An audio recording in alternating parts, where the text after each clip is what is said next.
যে কোনো মূল্যে গণতান্ত্রিক প্রক্রিয়া ও জবাবদিহিতা চালু রাখতে হবে, মতপার্থক্য যেন মতবিভেদে পরিণত না হয় বলেছেন তারেক রহমান। আলোচনার মাধ্যমে সমাধানের আহ্বান। নির্বাচন কমিশনে আপিল শুনানিতে প্রার্থিতা ফিরে পেলেন তাসনিম জারা ও জামাতের আজাদ। আজ নিষ্পত্তি হতে পারে ৭০টি আপিল।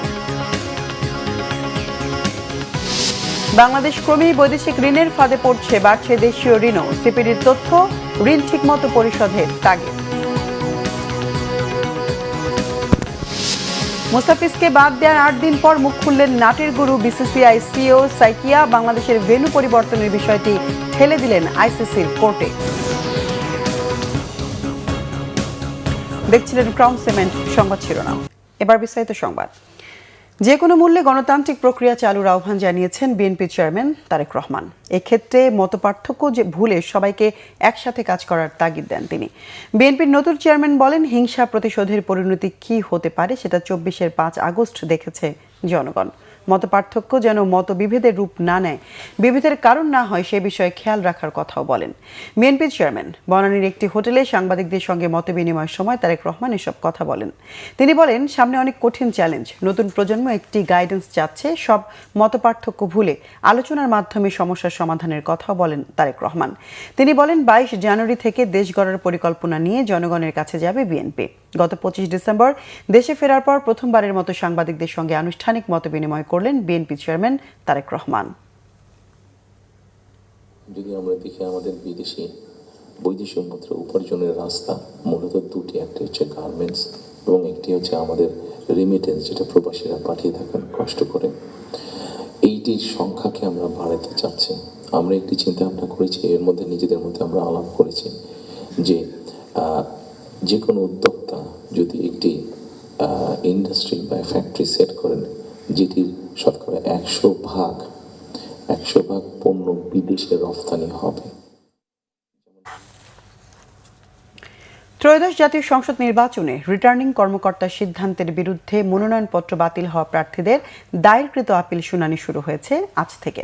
আপিল নিষ্পত্তি চলবে ১৮ জানুয়ারি পর্যন্ত। মব বন্ধ করতে না পারলে নির্বাচন সুষ্ঠু হবে না আশঙ্কা ইসিতে আপিলে মনোনয়নপত্রের বৈধতা ফিরে পাওয়া প্রার্থীদের। প্রথম দিনে ঢাকা ৯ আসনে স্বতন্ত্র প্রার্থী তাসনিম জারার মনোনয়ন বৈধ ঘোষণা করা হয়েছে। এছাড়া কক্সবাজার ২-এ জামাতের সহকারী সেক্রেটারি জেনারেল হামিদুর রহমান আজাদের মনোনয়ন বৈধ ঘোষণা করা হয়েছে। কমিশনের চেয়ারম্যান ও প্রধান নির্বাচন কমিশনার এএমএম নাসির উদ্দিনের সভাপতিত্বে শুনানি পরিচালনা করছে ৫ সদস্যের পূর্ণাঙ্গ কমিশন। এবার নির্বাচন কমিশনে আপিল আবেদন জমা পড়েছে মোট ৬৪৫টি। আজ ৭০টি আবেদন নিষ্পত্তি হওয়ার কথা রয়েছে। এদিকে ত্রয়োদশ জাতীয় সংসদ নির্বাচন ও গণভোটের জন্য পোস্টাল ব্যালটের ভোট গণনা সংক্রান্ত মক ভোটিং কার্যক্রম অনুষ্ঠিত হয়েছে। রাজধানীর আগারগাঁয় নির্বাচন কমিশনের প্রশিক্ষণ ভবনে অনুষ্ঠিত এই কারিগরি প্রশিক্ষণে নির্বাচনের দায়িত্ব পালন করবেন এমন কর্মকর্তা ও শিক্ষকরা এতে অংশ নেন। প্রায় ১৫,৩৩,০০০ প্রবাসী ভোটার পোস্টাল ব্যালটের জন্য নিবন্ধিত হয়। রিটার্নিং অফিসারদের এই বিপুল পরিমাণ ব্যালট গ্রহণ ও গণনার পদ্ধতি শেখানোর জন্যই মক ভোটিং বা ডেমো সেশনের আয়োজন করা হয়। পোস্টাল ব্যালটের ভোটগুলো ১২ ফেব্রুয়ারি সাধারণ ভোট গণনার সময় রিটার্নিং অফিসারের কার্যালয়ে যোগ করা হবে। আপসহীন নেত্রী বেগম খালেদা জিয়ার মৃত্যুর ১২তম দিন শনিবার সমাধিতে শ্রদ্ধা জানিয়েছে সাবেক সেনা কর্মকর্তা এবং দলের বিভিন্ন স্তরের নেতাকর্মীরা। শ্রদ্ধা জানানো শেষে বেগম জিয়ার স্বপ্নের গণতান্ত্রিক বাংলাদেশ বিনির্মাণে তারেক রহমানের পাশে থাকার প্রতিশ্রুতি ব্যক্ত করেন তারা। এ সময় বেগম জিয়ার স্মৃতিচারণ করেন সাবেক সেনা প্রধান লেফটেন্যান্ট জেনারেল মোহাম্মদ নুরুদ্দিন খান। অবসরপ্রাপ্ত মেজর জেনারেল ফজলে এলাহি আকবর বলেন, নতুন বাংলাদেশ গড়তে অবসরপ্রাপ্ত সেনা কর্মকর্তারা তারেক রহমানের পাশে থাকবেন। নোয়াখালী ২ আসনের বিএনপি প্রার্থী জয়নুল আবদিন ফারুক বলেন, নির্বাচন বানচালে ষড়যন্ত্র করছে একটি মহল, তবে খালেদা জিয়ার অপূর্ণ কাজ বাস্তবায়ন করতে সকল ষড়যন্ত্র মোকাবেলায় প্রস্তুত বিএনপি। ঢাকা ৯ আসনের বিএনপি প্রার্থী হাবিবুর রশিদ হাবিব বলেন, আপসহীন নেত্রীর স্বপ্ন বাস্তবায়নে বাংলাদেশের মানুষের ভোটাধিকার নিশ্চিত করতে হবে। এদিন জাতীয়তাবাদী স্বেচ্ছাসেবক দলের কেন্দ্রীয় নেতারাও সমাধিতে শ্রদ্ধা জানান। বাংলাদেশ ক্রমেই বৈদেশিক ঋণের ফাঁদে পড়ছে বলে জানিয়েছেন সেন্টার ফর পলিসি ডায়ালগ সিপিডির সম্মানীয় ফেলো ডক্টর মোস্তাফিজুর রহমান। একই সাথে দেশীয় ঋণও বাড়ছে বলে জানান তিনি। রাজধানীর সিপিডি কার্যালয়ে অর্থনৈতিক পর্যালোচনা প্রতিবেদন প্রকাশ অনুষ্ঠানে এই কথা বলেন তিনি। বলেন, দেশের উন্নয়ন ও প্রকল্প বাস্তবায়নের জন্য বৈদেশিক ঋণ ও অর্থায়ন জরুরি, তবে বৈদেশিক ঋণ ঠিকমতো ফেরত দিতে হবে বলে জানান তিনি। এজন্য রাজস্ব সক্ষমতা বাড়ানোর উপর জোর দেন ডক্টর মোস্তাফিজুর রহমান। গত সরকারের আমলে অতি মূল্যায়িত বড় বড় প্রকল্পের কারণে বৈদেশিক ঋণ গ্রহণের প্রবণতা বেড়েছিল বলেও মন্তব্য তার। সিপিডি নির্বাহী পরিচালক ডক্টর ফাহমিদা খাতুন বলেন, দেশীয় ও বৈদেশিক বিনিয়োগ আগের তুলনায় কমে গেছে।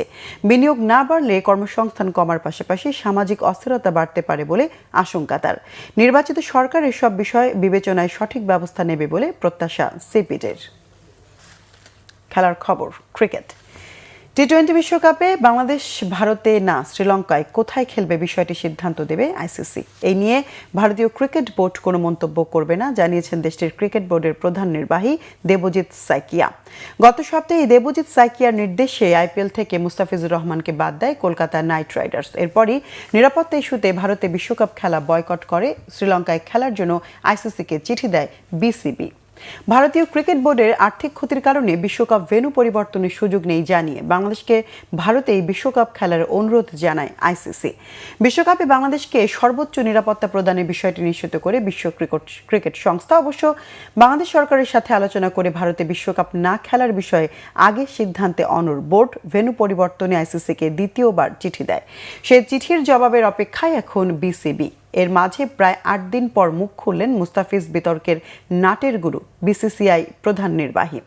এবার বিশ্বকাপে বাংলাদেশের ভেন্যু পরিবর্তনের বিষয়টি আইসিসির কোর্টে ঠেলে দিয়েছেন দেবজিৎ সাইকিয়া। দর্শক, এই ছিল এখনকার মতো। পরের সংবাদ সন্ধ্যা 6টায়, এর আগে 5টায় রয়েছে নিউজ টপ 10। দেখার আমন্ত্রণ রইল।